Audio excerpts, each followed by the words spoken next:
I'm a young, aspiring Christian poet.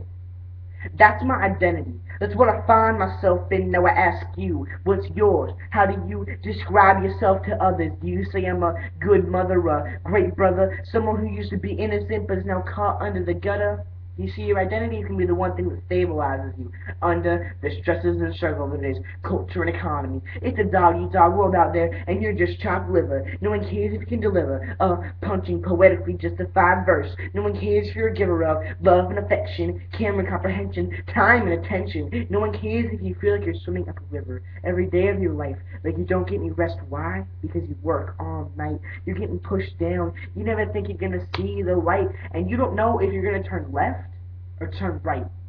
You see, that's why you need to find yourself, because if you don't, you're going to get caught in this never-ending cycle of trying to find your identity. That's why Identity Crisis is the title. You see, we as Americans are trying to find our identities in our material possessions. But if who you are is what you have is lost, then who are you?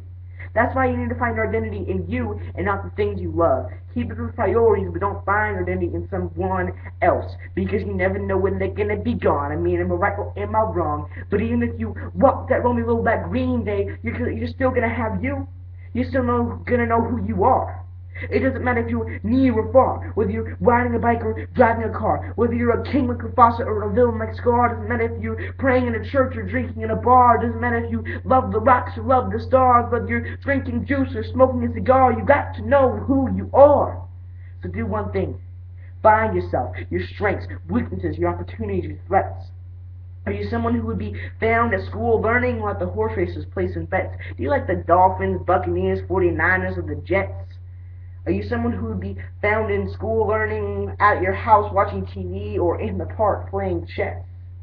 You see, your identity is going to get you through the hard times. It doesn't matter what's happening around you, as long as you stay balanced and grounded. You'll be surprised how many funny looks you get once you actually found it, your identity. Because it's so uncommon in America. But let's start a revolution. Have people find their identity, aka find their solution. Jesus was mine, his execution, saved me my sins, now that's my identity. God is my homie and the devil is my enemy. But that's my identity. And I'd love it if you shared it, but honestly, if that's not you, find your own. Go home, get in your zone, find your identity, and tell your kids to find their own, because what so many kids are doing is just taking their parents' identities as their own. But that's not how it works. You're not your parents, you're you. You need to find out what you think is true. And you need to experience finding identity for yourself, because it's worth everything. It's literally priceless. I just don't want the next generation after me to end up in an identity crisis.